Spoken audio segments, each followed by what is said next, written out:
yung naging foreign trip sa Canada, yung na-experience nyo doon sa Canada.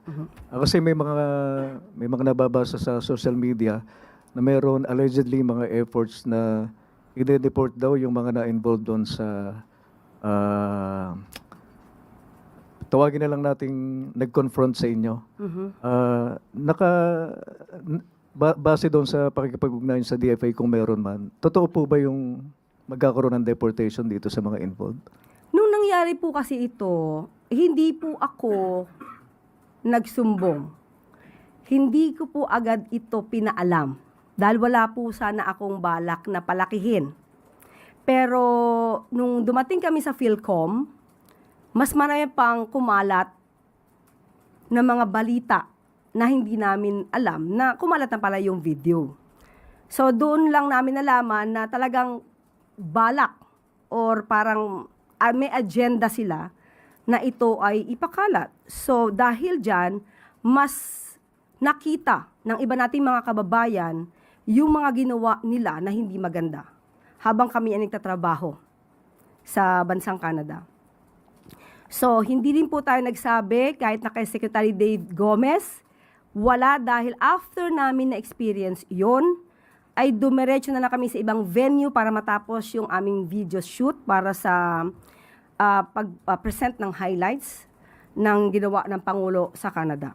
So, nalaman na nga lang namin dahil kami pa yung sinabihan na may kumakalat na video.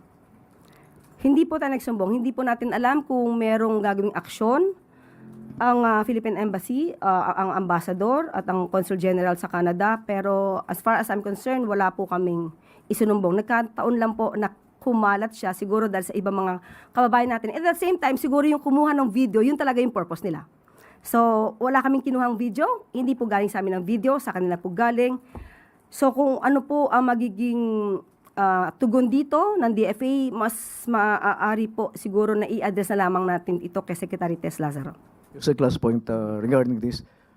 Nagkaroon ng reaction si Senador Robin Padilla at ang sabi niya sa inyo, wag daw kayo maging balat sibuyas, saying that public service comes with scrutiny and even insults. Opo, mas maganda po sana kung nagsalita muna si Senator Robin Padilla at inalam niya ang buong kwento bago siya nagsalita na balat sibuyas. Unang-una, katulad na sinabi ko kanina, hindi po kami ang nagpakalat ng video. Wala po kaming balak na ito ay palakihin.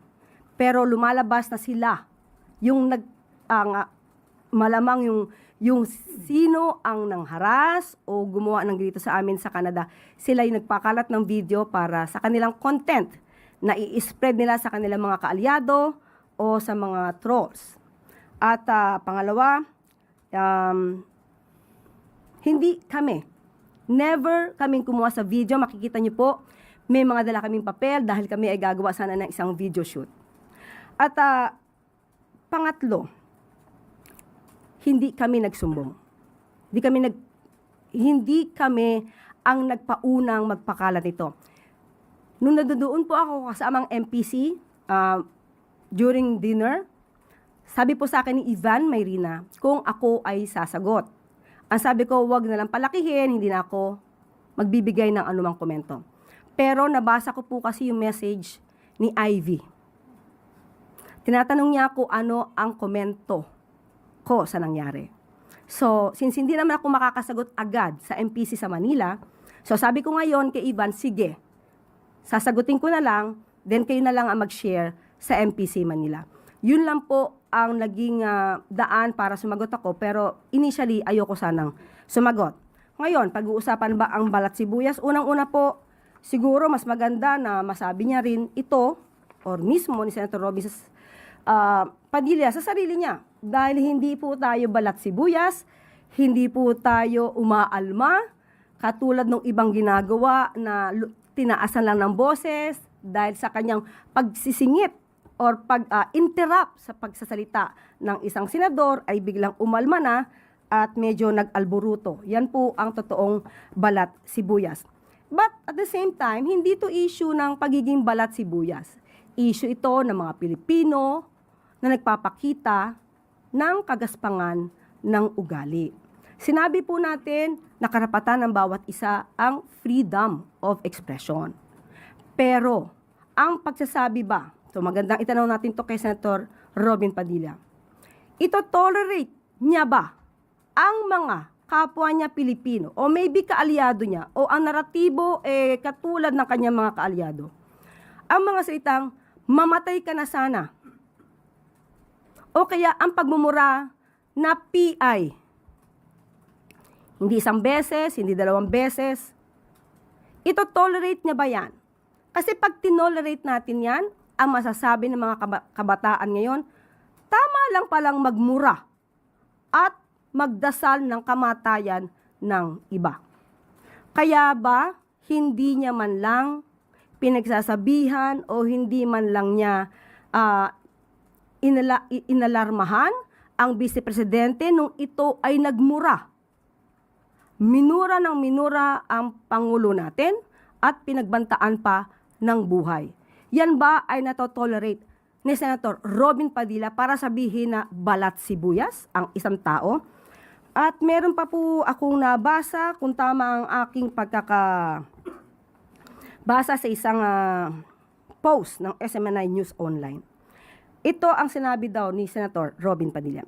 Pinili natin ang trabahong ito, kaya tanggapin natin lahat ang pag-aalipusta. Dahil ang bayan ay ibiningit na natin sa kawalan. So ulitin po natin, ang pag-aalipusta ay normal pero hindi ang pagmumura at hindi ang pagdarasal ng kamatayan ng ibang tao. Hindi po yan maka-Pilipino, hindi po yan maka-Diyos at hindi po yan makabayan.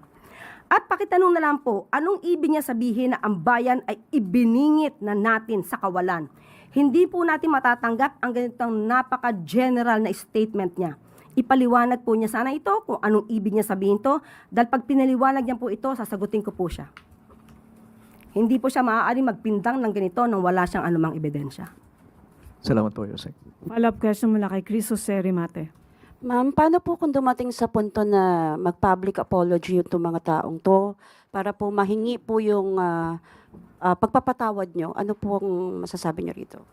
Wala po, hindi po naman ako nagtatanim ng sama ng loob. Ayoko lang po sanang magaya sila ng ibang mga kapwa natin Pilipino kasi may mga matataas na opisyal natin ngayon na nagtotolerate sa mga kababayan natin at gina-justify pa yung ganitong klaseng ugali ng pagmumura at pagdalangin na mamatay ang isang tao. Hindi po yan dapat tinotolerate. Sana yung matataas na opisyal natin ngayon dito, sila ang magsilbing modelo para sa kagandahang asal. Hindi sila yung nagsisilbing modelo para gayahin sila sa masamang ugali. Thank you po.